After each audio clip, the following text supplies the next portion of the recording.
Hey G fans, GojiFan93 here, and welcome to the next episode of the Halloween or October Kaiju-a-thon, whatever you want to really call it.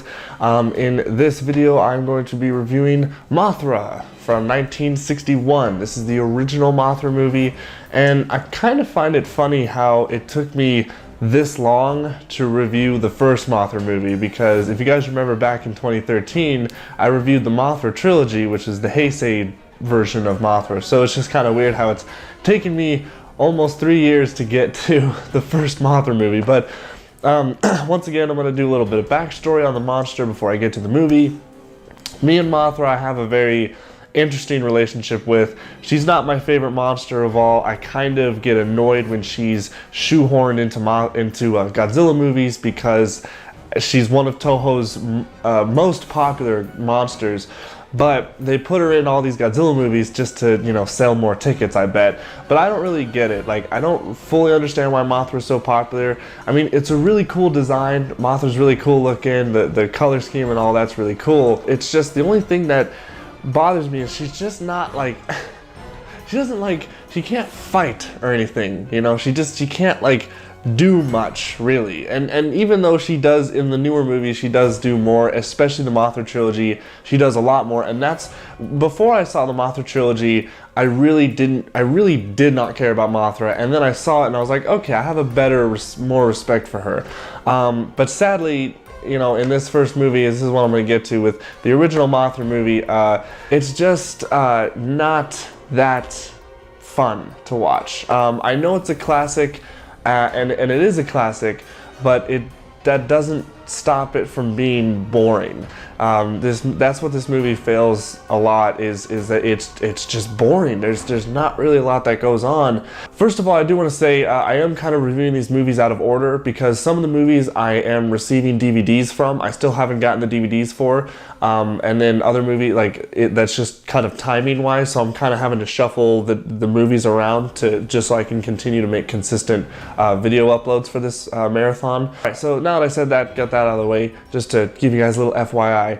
Back to the movie. So the thing I did like about it, though, was the characters. I actually did enjoy the characters pretty much. It was really cool seeing the main character. I think I've seen him in other Godzilla movies or other Toho movies, but I know that he was in Tokyo SOS. He was the main character, but he was just older in Tokyo SOS. But I remember the scene when the twins were talking to him, and they showed the like the flashback of the scene when actually is in this movie, where he gets all tangled up with like this plant life or whatever, and then he sees the twins.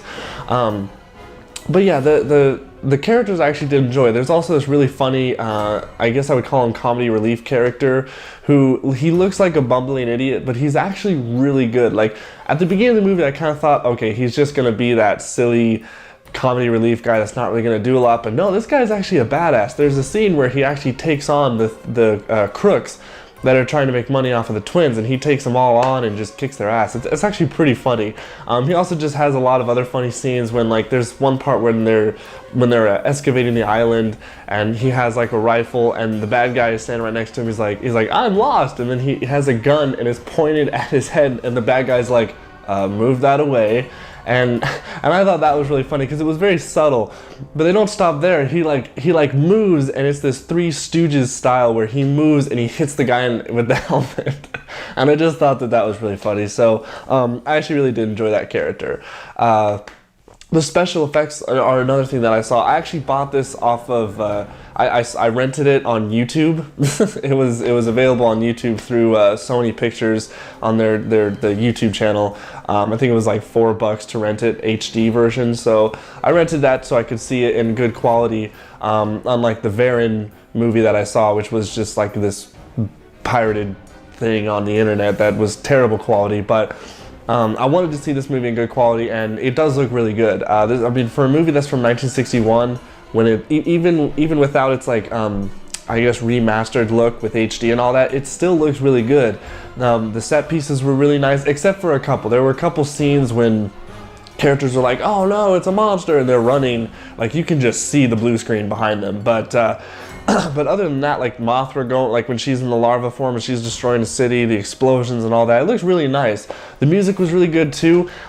There were there was only like one track that I recognized from Akira Fukube's library of awesome soundtracks or whatever, but there was a lot of other, there was like new music, I guess, and I once again, I forgot to say this at the beginning of the review, but I did watch the English version. Sadly, it was the only one that was available. I couldn't find the Japanese version, so I guess, you know, once again, I don't know if I missed a lot of things because I saw the American version, but I was actually, I was all right with this American version. It seemed like they didn't cut out a lot of stuff because we were following the Japanese characters. Unlike the Varan movie and Godzilla, the original, we weren't following the American side of it. We were following the Japanese side of it. So I don't think I missed a lot, but pretty much the story was just kind of like they go to the island. It has a lot of similarities to Mothra vs. Godzilla, where they go to the island, they find the twins, but instead of finding like the egg from Mothra vs. Godzilla, they find the fairies, take the fairy twins, bring them back to the Tokyo, and they make shows off them. The bad guys make money off them, and it's up to the heroes to get them and take them back because Mothra's going to come to Tokyo and ruin everything because, well, the twins were captured, and that's Mothra's duty to protect them. She doesn't really care about anything else, obviously. You know, we think she's the savior of humans, but that's not really the thing. She's more of a savior of Earth, and we're just kind of in the way. And then she turns into, you know, adult Mothra after a while, and just continues to wreak havoc. But it's not like a lot of destruction scenes, really. I mean, this is the thing that makes me a little bit bored of the movie, is because a lot of the scenes with Mothra, it's just her going in a straight line with a bunch of military like missiles flying past her and explosions. It might sound interesting, but ultimately what she's doing is just going like in a straight line, and even when she's flying, she's just going in a straight line. So it's just not really that dynamic, and also probably doesn't help that she's not really my favorite monster. So watching it, I did get a little bit bored. To be completely honest, what happened was I came home from work, saw the movie, I got halfway through it, and I actually fell asleep halfway through the movie because I was so tired from work. It's not necessarily because of the movie, it's because I was tired from working that day, but it didn't help the fact that the movie was boring on its own, so I just kind of fell asleep hardcore, and I woke up and I saw the movie was over, and I'm like, oh crap, I need to rewind and finish the movie, but you know, that just happened. So anyways, to conclude, yeah, it's not, once again, it's not a bad movie, it's just not a lot happening in it. I did like the characters, I did like the special effects, the music was good, but other than that, it really just wasn't that spectacular of a movie. I understand that it's a classic, but I'm gonna be objective here, and it's just not that interesting to watch. So if you want to see a really cool Mothra movie, go watch the Mothra trilogy. Those movies are they're a lot more, they're more entertaining, and they just have more going for it. So, but that's it. That's my review for Mothra. So hope you guys enjoyed. I think next up I'm going to try to do Rodan, but if that DVD hasn't arrived yet, I might do Frankenstein Conquers the World. So stay tuned for the next one. Stay big, G fans.